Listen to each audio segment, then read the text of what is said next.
we have so much that's going on in our mind and in our heart and in our life, so many to-do lists and so many distractions and all that stuff that we actually miss out on Jesus. You can actually go through the Christmas season, the season that is all about Christ, and miss out on Jesus. Oh, you've got the presents, you've got the parties, you've got the things that you've got to get and all that. You've got all of those things that you got to take care of, but you can actually miss out on Jesus. And that happens to us all the time. We get so consumed by the things that are going on in our life. We get so distracted, so many burdens and so many worries, so many good things and so many bad things that are all going on during this Christmas season that we miss out on Jesus. Friends, listen to me. I don't want you to be like Martha when it comes to this. I don't want you to be like her, where all of a sudden you go through the whole entire Christmas season and you just miss out on the reason for the season, which is Jesus Christ. Though the sorrow may last for the night, the joy comes in the morning. I'm straight, not sorrow. I'm straight, not shame. I'm laying them down for the joy of the Lord. I'm straight, not sickness. I'm straight, not pain. I'm laying them down for the joy of the Lord. Welcome to Westside Emmanuel Baptist Church, the church that loves God and loves people. We're in the heart of Bogalusa with Bogalusa on our heart. We look forward to you joining us in person sometime soon as we worship the Lord together.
Establishing and upholding it with justice and righteousness from that time on and forever. The zeal of the Lord Almighty will accomplish this.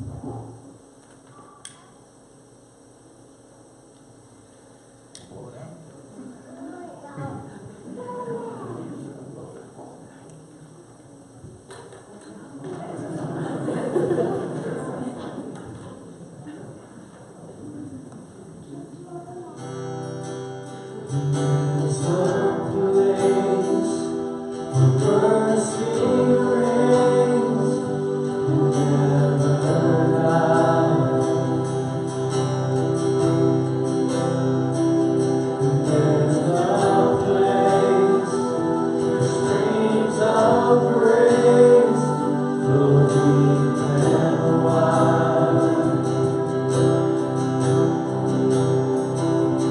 All the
This morning, though, we're looking at, I saw this show one time. It's called Clean Sweep. Anybody ever heard of that show, Clean Sweep? The way that Clean Sweep would work is that they would actually have a guy on there who'd go to a house that was full of clutter, and as it was filled with all this clutter and all this stuff in their house, kind of like the pictures that you see up there, that he would begin to help those folks organize that. Now, let me ask you a question. How many folks here today would say, you know what, I am a clutter bug. I like clutter. I've got a lot of clutter in my house. Anybody? All right, if you're like that, let me give you a quick quiz that I found online. Here's how the quick quiz goes. Could you today have a party at your house without cleaning up first?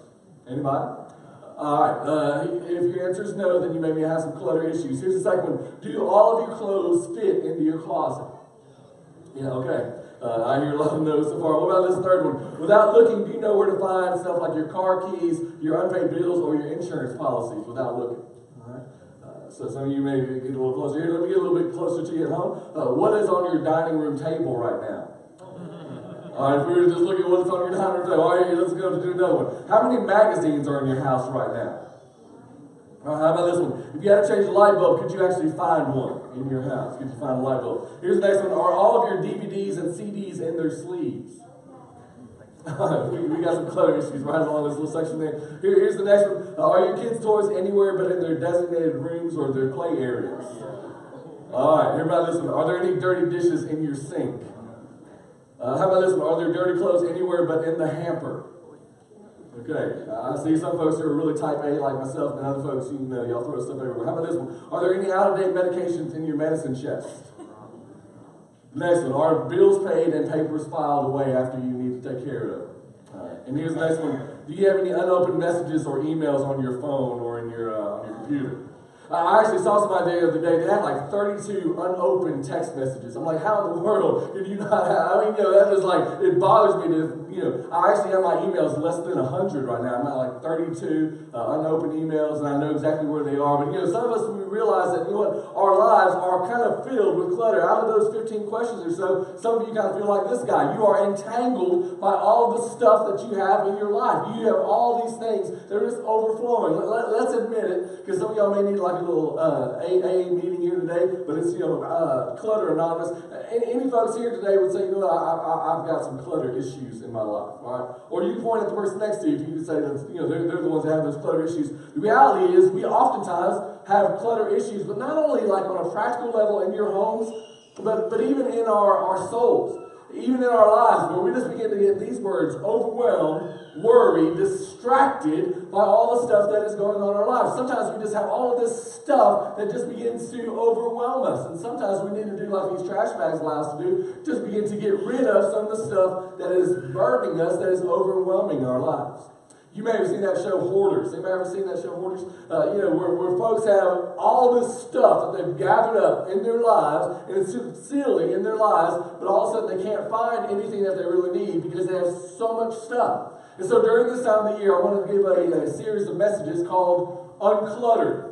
Uncluttered, for us to be able to walk through the Bible and to look at some different folks who had lives that were cluttered full of stuff. And I want us to help us during this Christmas season to simplify our lives, to get rid of some of the clutter, some of the distractions, some of the stuff that's keeping our focus away from the things that truly matter in life. We get so cluttered that we forget the things that matter the most. And so if you have your Bible today, Luke chapter 10. Luke chapter 10, I want to introduce to you to three siblings: Mary, Martha, Lazarus. Martha supposedly was the oldest sister. Any oldest siblings, and some of y'all can relate to this. They have this sibling order, and it's a lot of these things that are going on. Martha is the typical oldest child who has to get all things put in order and all things together. Mary is supposedly the youngest one. She's the one who just kind of easy-go-lucky, has everything going, and then there's Lazarus stuck in the middle child syndrome. So when you find this in Luke chapter 10, starting verse 38, would you stand with me in honor of the Lord, in honor of His Word, as we kind of look through this Word together, because I want you to figure out some things today about how to unclutter your life. You've already gone through Black Friday, you've gone through Small Business Saturday, you've made it to Sunday now. You're looking forward to everything going on in this Christmas season. So much clutter, so many lights, so many activities, so much stuff going on, but sometimes we forget the things that matter the most. That's what happened to Martha in Luke chapter 10, starting verse 38. The Bible says these words: "Now it happened as they went, that he, Jesus, entered a certain village. The village's name was Bethany. It's about 1.5 miles or so, 2 miles away from Jerusalem. And a certain woman named Martha welcomed Jesus into her house." Verse 39. "And she had a sister called Mary, who also sat at Jesus' feet and heard his word. But Martha was distracted with much serving, and she approached him and said these words." Now, I wonder what kind of voice that Martha came to Jesus with. Maybe it was like this voice: "Lord, do you not care that my sister has left me to serve alone? Therefore tell her to help." I don't know if it was necessarily that voice. I think it's more like, "Lord, do you not care that my sister has left me here to serve alone?" Can you get more of that feel to it? In fact, she even said, "Therefore tell her to help me." And Jesus answered and said to her, "Martha, Martha, you are worried and troubled about many things, but one thing is needed, and Mary has chosen that good part, which will not be taken away from her." Father, this morning, thank you for the voices of the children that remind us that we are your saints, we are your children, that you care about us. Thank you that we can come today through the blood of the cross, because love came down and rescued us. Thank you for who you are. Remind us amid all the distractions of life once again who you are, so that we can enjoy what true life really is all about. In Jesus' name, amen. Go ahead and be seated. I saw this video. Could you show that video real quick? I saw this video. Only in New Orleans will you see a video like this, where all of a sudden it is that one with the car and all. Has any of y'all seen this yesterday? Down I-10 in New Orleans. Yeah, that is a 70-inch TV screen. And so she's driving down I-10 because they would not no longer fit in there. And so all the stuff that was inside the car, she just decided, I don't know if you can see, but that's a woman hanging on the back of that car who was sitting on top of the TV to make sure that that thing would not fall out. It's I-10 in New Orleans. Welcome to New Orleans. You may look at that and say, that's just about the craziest thing I could ever imagine, but that is our lives. A lot of times we're just like that. Boy, we have gotten so full of all the things that we can't fit any more stuff. And so we have just excused ourselves. You can go ahead and change it because some of y'all will be looking at that later on. But the reality is when we look at our lives, sometimes we are just like that. You see, Jesus was right there in the middle of that city. He came to Bethany to be with Mary and Martha and Lazarus. There was a lot of times that Jesus actually did that. This was his favorite family to go hang out with. If Jesus ever needed a time of refreshing, if Jesus ever needed a moment to just kind of sit back and say, you know what, I don't need all the pressure, I just need to be around folks, he would go to this house. And so all of a sudden she knew that Jesus was in town, and then Martha, being the owner of this house, we're not sure where her husband is, he may have passed away by this time, and all of a sudden Martha owns this house, and she invites Jesus to come in. But not only does she invite Jesus, but Jesus has an entourage with him. He's got a posse along his side. And so the custom of that day was not only to feed Jesus, but now she's got to feed every one of his disciples.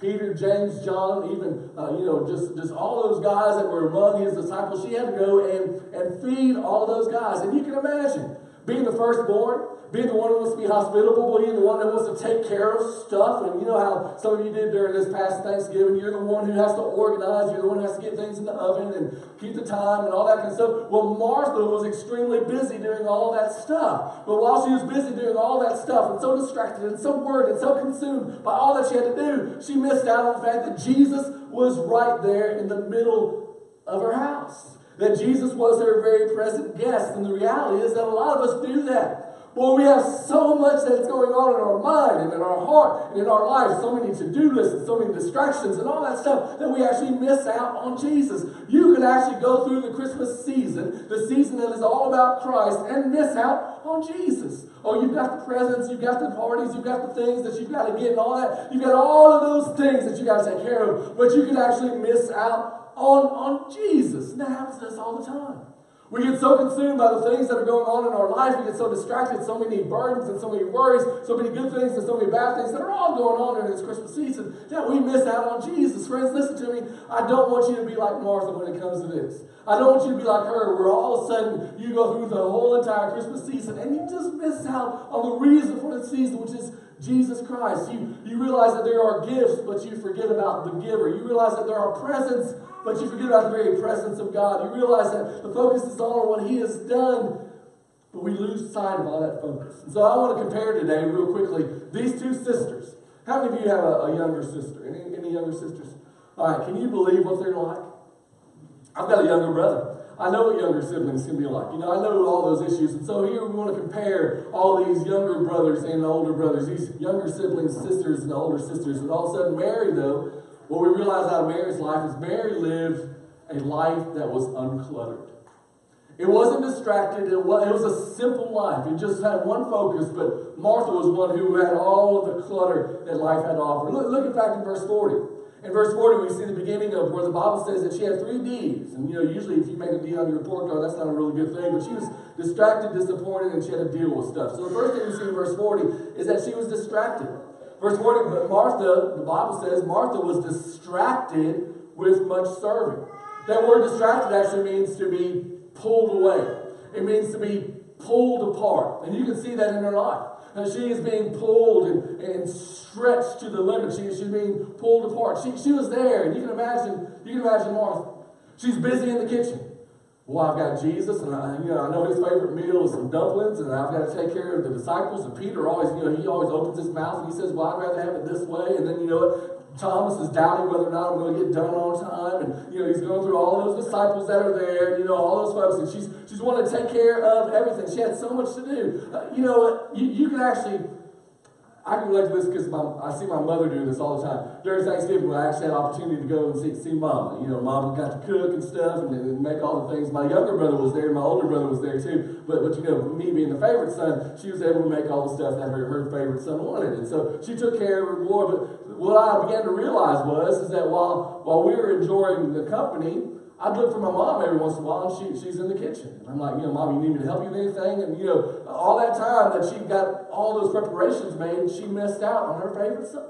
She could have been there hanging out with her favorite boy the whole time, but instead she had to get stuff ready for my younger brother, my older brother, whoever they are. But she had to do all those things to get ready for those guys instead of enjoying that time together. And that's what Martha's doing. Boy, she's so busy, she's so distracted, she's so worried, she has all these things that are pulling her apart, but she missed out on the very reason why Jesus came, was to be with them. And a lot of times you and I do that.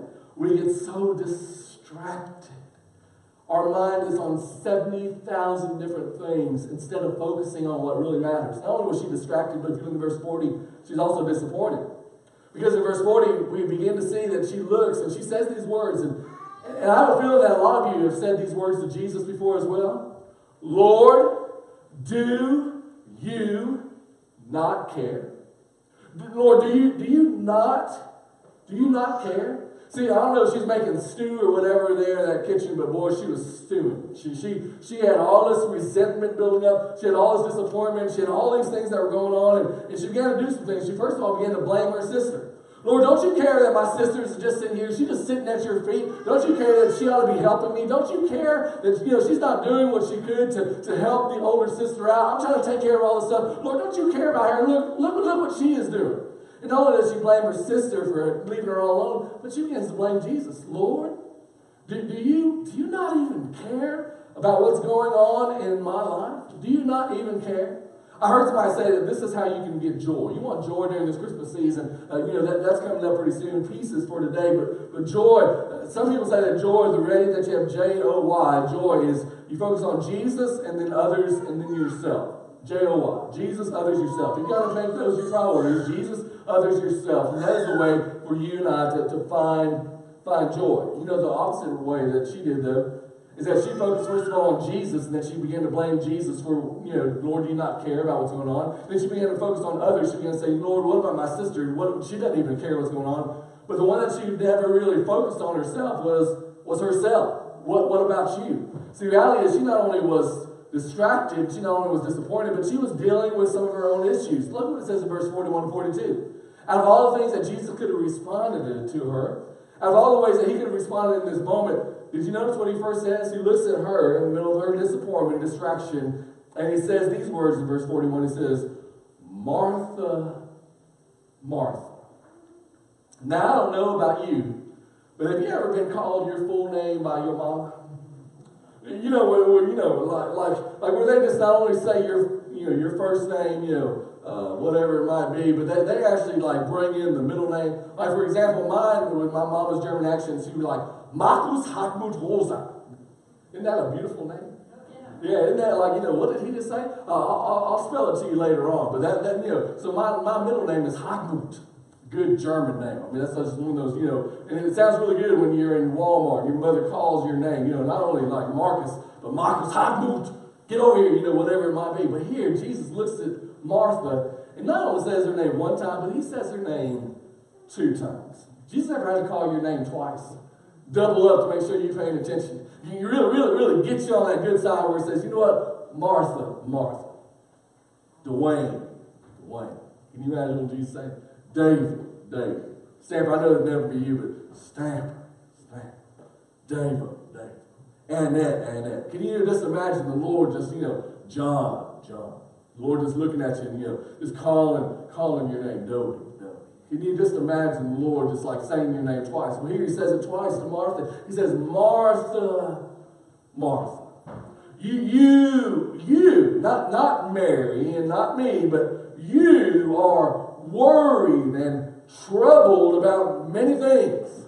He looks at her and says, look, you're worried about this one, and you will blame on me and blame on other folks. But the reality is the one that's dealing with some stuff and some issues is really you. You are filled with disappointment.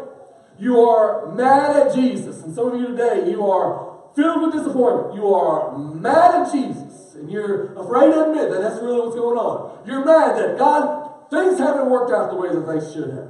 God, why didn't you answer when I thought you would? God, why didn't you fix them and bring them in my life the way that I thought you should? God, why is it just not working out in my life? She was filled with disappointment and distraction. She was mad at Jesus, but she was also mad at others. Lord, look at my sister. Lord, why aren't they helping me? Why am I here all alone? Why is this not going right in my family and in my relationships? Lord, what is the problem? And Jesus looks at her and says, Martha, Martha, the real problem is not me. The real problem is not her. The real problem are the issues that are going on in your life.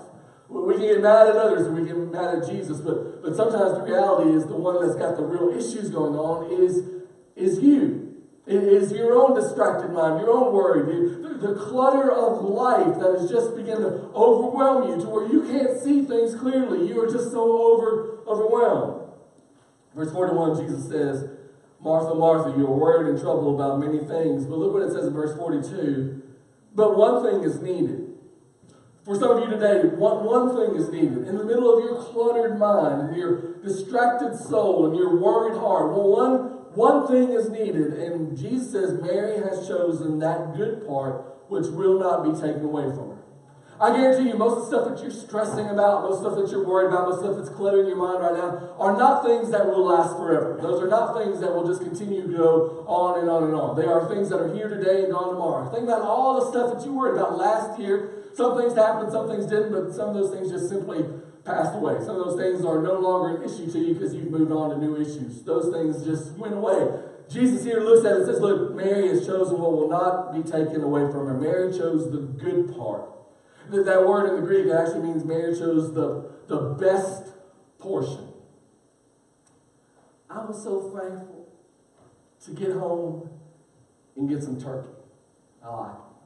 My daughter, who is a vegetarian, can you imagine being a vegetarian on Thanksgiving? I mean, like what? Like, why even live? I mean, it's just kind of, it's hard. It was hard for me to imagine, that you would miss out on all of the dressing and turkey and ham and all those kind of things. But all of a sudden, there were certain things that my mom made that maybe I didn't really care for. Now, I'll edit that out of the video in case she watches it later on. But there are some things that I really wanted to get a big portion of. She makes dressing or stuffing. She doesn't do like cornbread dressing. She actually stuffs the bird and then takes all that stuff out of it later on. I just seemed to like that. That's what I grew up with.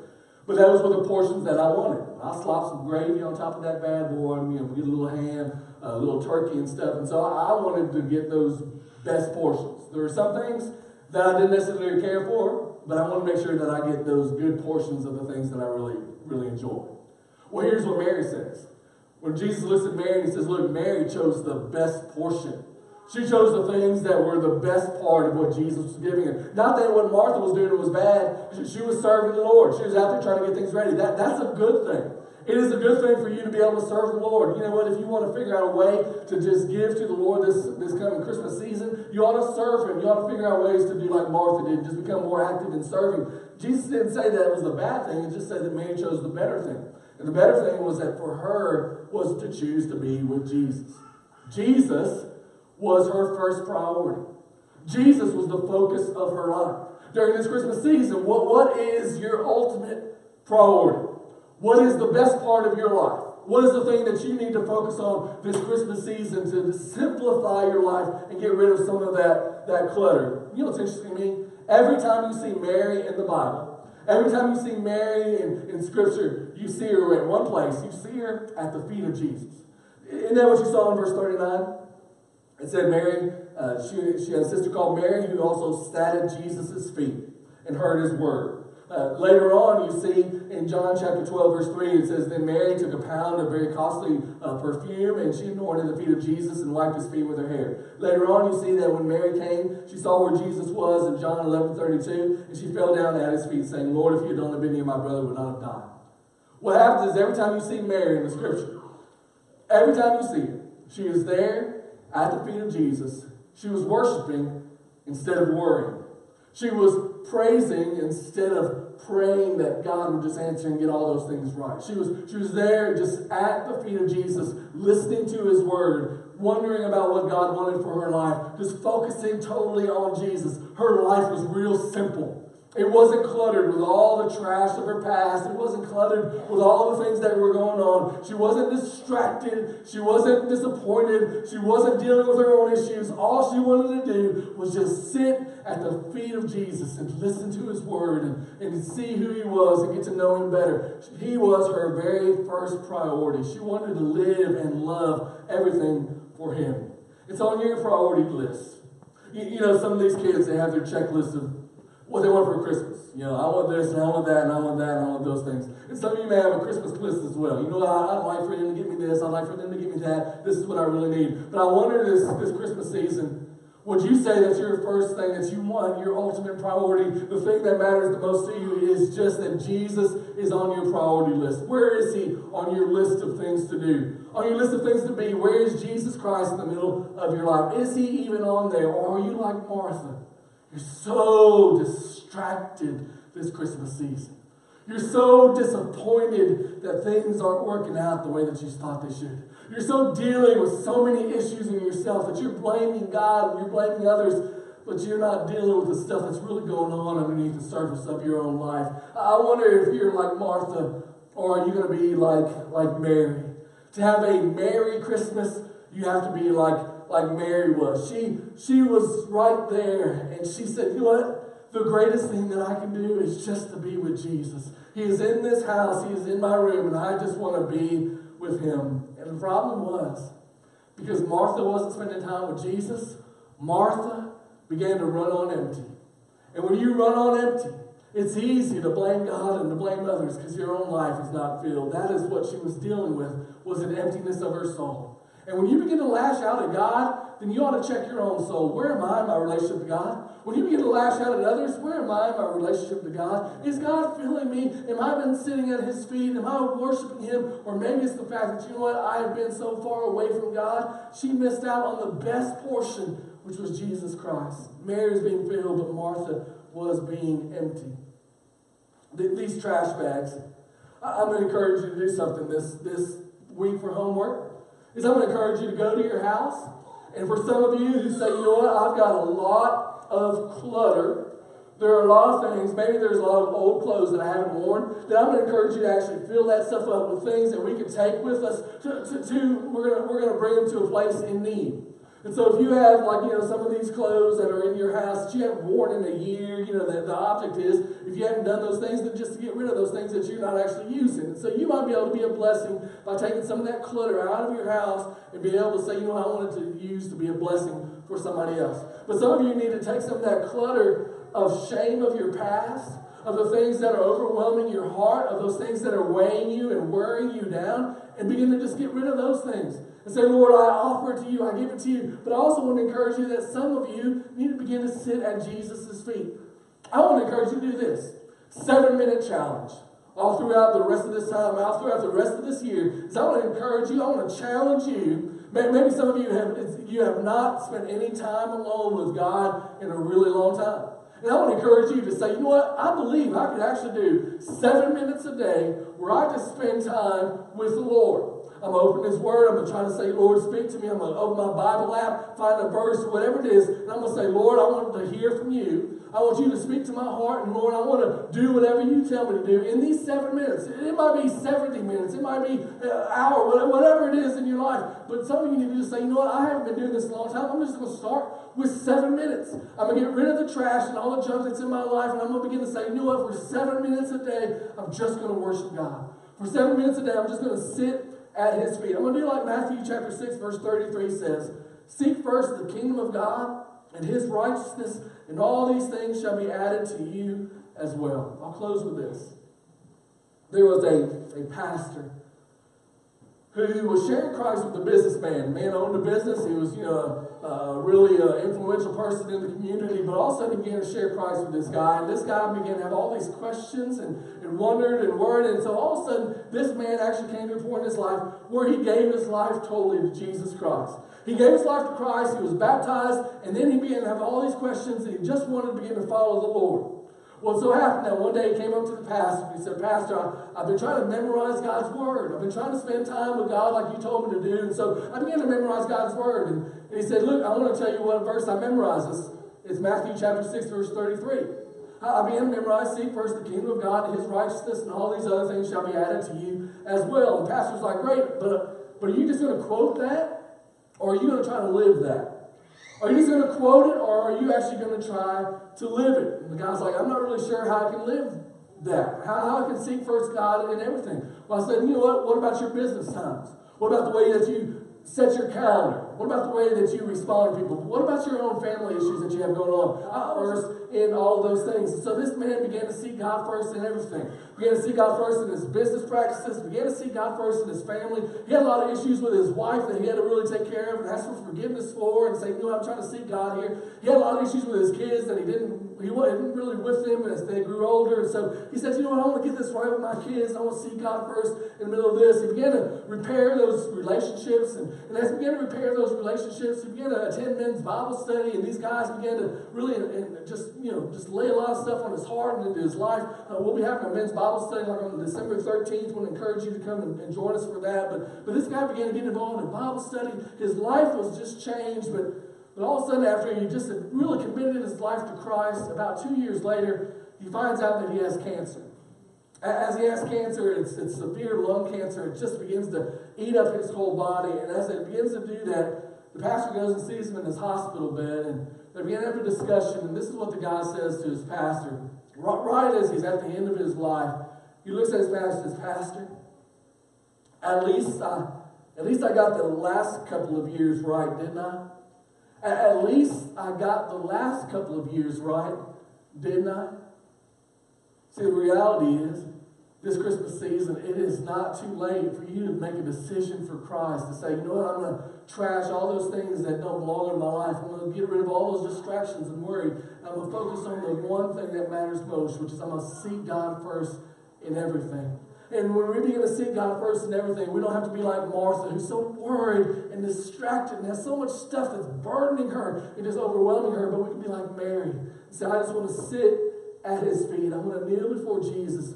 He really, friends, he really is the best part of your life. Well, when you realize just how much he loves you, and just how much he can change your life, and just how much he can give you hope and a purpose and a reason for living, when you really realize that he is the best thing, when you put him first, all of those other things will begin to work out in your relationships, in your family, all that clutter that just seems like it's so much stuff to deal with. When you put him first, all of those things fit like a puzzle right behind that because you've put him first in everything. Isn't it great that at least I got the last couple of years right, didn't I? What if today you were like that guy and said, you know what, from this point forward, whether it's 7 minutes a day or 70 minutes a day, from this point forward, I'm going to seek God first. I'm going to sit at his feet. I'm going to let him lead me and guide me. And let him get rid of all that other stuff and just focus on Jesus. Could it be today that you do like that verse says on the screen? That you seek God first in his kingdom and his righteousness and all that other stuff will be added to you. Would you bow your head for just a minute? Friends, thank you for joining us today at Westside Emmanuel Baptist Church, the church that loves God and loves people. We hope you'll be able to join us this coming Sunday at 10:30 a.m. or 6 o'clock in the evening time. Wednesdays at 6 o'clock for our prayer service, and we also have youth and children's activities as well. We look forward to seeing you. Hope to meet you in person here in Bogalusa with Bogalusa on our heart. We hope to see you soon.